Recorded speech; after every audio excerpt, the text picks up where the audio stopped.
du Conseil des ministres de mercredi dernier, le président de la République, Macky Sall, a demandé au ministre de la Justice d'examiner dans les meilleurs délais les possibilités et le schéma adéquat d'amnistier pour des personnes ayant perdu leur droit de vote. Votre commentaire? C'est une décision qu'on n'attendait pas à la suite du premier conseil des ministres du gouvernement. Parce que quand même, depuis bientôt 2 à 3 ans même, il y avait une réclamation, que ce soit le PDS, que ce soit Taxawu, que ce soit la société civile. Beaucoup d'acteurs souhaitaient que le président engage une procédure pour rétablir Karim Wade et Khalifa Sall dans le droit civil et politique. Bon, le président a attendu la tenue de ce premier conseil pour annoncer. C'est une nouvelle importante quand même sur le plan politique parce qu'il s'agit de 2 leaders de partis politiques, notamment le PDS et Taxawu. Ces leaders ont été privés de la présidentielle 2019. S'il y a une possibilité qui est ouverte sur le plan juridique pour qu'ils retrouvent le droit civil et politique, c'est une bonne chose pour la démocratie. Et peut-être aussi qu'ils seront des candidats à la prochaine présidentielle. Justement, que gagne Macky Sall en amnistiant Karim Wade et Khalifa Sall? Disons que ce qu'il gagne, c'est d'abord l'apaisement politique, parce que quand même la tension politique au Sénégal qu'on a notée depuis 2019 jusqu'à nos jours, cette tension provenait essentiellement du cas Karim Wade et Khalifa. Donc s'il arrive à restaurer les libertés, les droits civils et politiques, le président Macky Sall va réussir à apaiser la tension sociale qu'il y a autour de ces 2 questions qui touchent quand même, il faut le rappeler, le PDS et Taxawu, qui sont 2 grands partis politiques au Sénégal. Ce qu'il peut gagner aussi, c'est le dialogue politique. Il aura une occasion d'instaurer un dialogue politique sur les contentieux politiques qu'il y a au Sénégal, que ce soit le parrainage, que ce soit l'organisation des élections, que ce soit même l'arbitrage du président en tant que chef de parti. Donc il y a un paquet de contentieux politiques qu'il pourrait soumettre à l'opposition pour discuter, pour mieux engager encore la présidentielle 2024 dans un climat apaisé. Mais évidemment, il y a aussi la possibilité d'adoucir les résistants au 3e mandat. Tout le monde sait que l'essentiel des partis de l'opposition sont contre le 3e mandat. Mais si Macky Sall réussit à redonner à Karim et à Khalifa les possibilités de compétir, peut-être que la résistance contre le 3e mandat pourrait être un peu plus souple, un peu plus acceptable, plus digérable, que le président pourra au moins compter peut-être sur certaines franges de l'opposition qui vont accepter eux aussi en échange donc que la candidature soit validée. Si elle est validée par le Conseil constitutionnel, probablement il y aura moins de résistance dans le camp de l'opposition. Cette amnistie annoncée par le président Macky Sall n'est-elle pas une stratégie pour diviser, pour mieux régner? C'est clair qu'il y a une stratégie qui sous-tend l'initiative de restaurer les droits civils et politiques, d'engager le dialogue politique, d'apaiser le climat social. C'est toute une stratégie qu'aujourd'hui, il y a la pression de la demande sociale qui est là. L'apaisement du climat politique peut aider le président à gagner. Donc il y a une stratégie, apaiser le front politique pour pouvoir engager les réformes qu'il a annoncées. De notre côté, la stratégie elle est claire. Karim Wade candidat en 2024, Khalifa candidat en 2024. On est dans un cas de figure très différent du cas de figure de 2019. On aura donc plusieurs candidats de l'opposition et quand même à l'état actuel des forces, Sonko est le principal leader de l'opposition. La candidature de Karim et la candidature de Khalifa vont modifier complètement le rapport de force au niveau de l'opposition. Donc il va diviser effectivement l'opposition en fonction de ces 3 leaders Et peut-être même, bon, il y aura d'autres leaders de l'opposition qui vont être candidats. L'opposition va être divisée.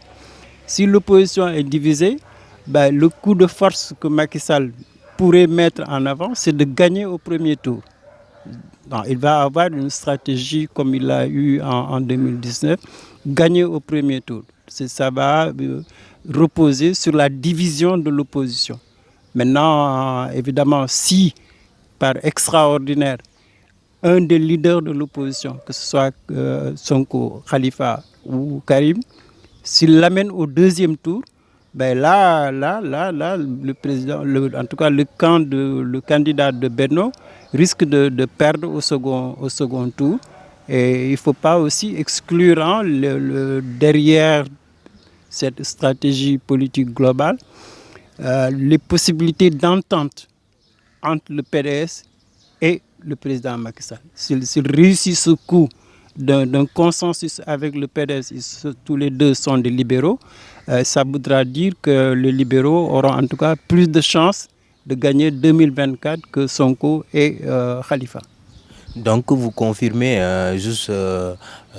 la façon de rebattre les cartes politiques du jeu politique à 15 mois de l'élection présidentielle.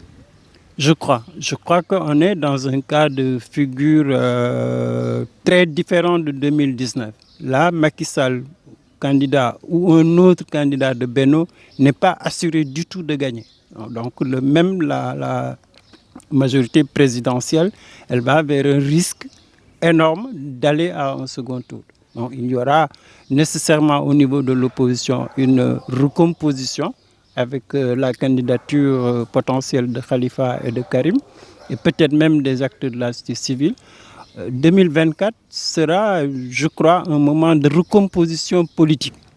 On va vers un candidat libéral, un candidat socialiste, un candidat des patriotes, un candidat de la société civile. C'est les 4 courants principaux du champ politique. Et je pense qu'on va vers cette recomposition. Maintenant, évidemment, les chances sont égales, mais la formation qui réussira à avoir la meilleure coalition peut-être aura plus de chances de gagner 2024. Non, à l'état actuel, c'est Ousmane Sonko qui est réellement le leader de l'opposition. La coalition Yewwi reste intacte, Wallu reste intacte, l'influence de Ousmane Sonko reste intacte. Donc, du point de vue tendance globale dans l'opposition, Sonko reste encore le leader de l'opposition d'ici la fin de l'année, avant la campagne. Maintenant, pendant la campagne, on va avoir effectivement une nouveauté, c'est la candidature de Khalifa, qui c'est la première fois qu'il va, s'il est candidat, la première fois qu'il va compétir. Que Khalifa, c'est un homme politique très redoutable. S'il est candidat pour la première et peut-être la dernière fois de sa vie politique, c'est un candidat assez sérieux. Bon, si vous prenez maintenant Karim va être peut-être le candidat de la nouveauté. Il va être la nouveauté. Alors que Sonko et Khalifa, c'est peut-être les candidats du changement, de la conscience, mais l'élément nouveau de 2024 risque d'être Karim Wade. Tout le monde sait les capacités d'organisation du PDS. Ils vont organiser son retour. Ça va être une victoire. Abdoulaye Wade a encore ses électeurs potentiels qui sont encore là, qui seront derrière Karim. Karim va être probablement la nouveauté. Donc ça veut dire que Sonko, Khalifa et Karim vont engager la bataille contre un adversaire commun. Quand ils auront un adversaire commun, ça ne va pas déstabiliser fondamentalement Ousmane Sonko. Ça ne va pas le déstabiliser. Mais par contre, s'il y a des clivages entre Sonko, Khalifa et Karim, ça peut être à la défaveur de Sonko. Parce que quand même, il sera isolé. Il sera isolé parce que Khalifa, s'il est adversaire de Sonko, Karim adversaire de Sonko, Macky Sall ou un autre candidat de Benno contre Sonko, Sonko va être isolé, mais il peut être affaibli. Mais comme il peut avoir aussi une réaction extraordinaire de l'opinion, il va être le martyr de la politique. Et je crois que, en tout cas, la tendance l'erreur fatale que personne ne devrait faire parmi ces candidats, c'est de chercher à isoler Ousmane Sonko. Ils ont fait ça au local, ça a capoté. Ils ont fait ça aux législatives. Et Sonko, tant que les gens vont l'isoler et chercher à l'abattre, l'opinion réagit positivement pour lui.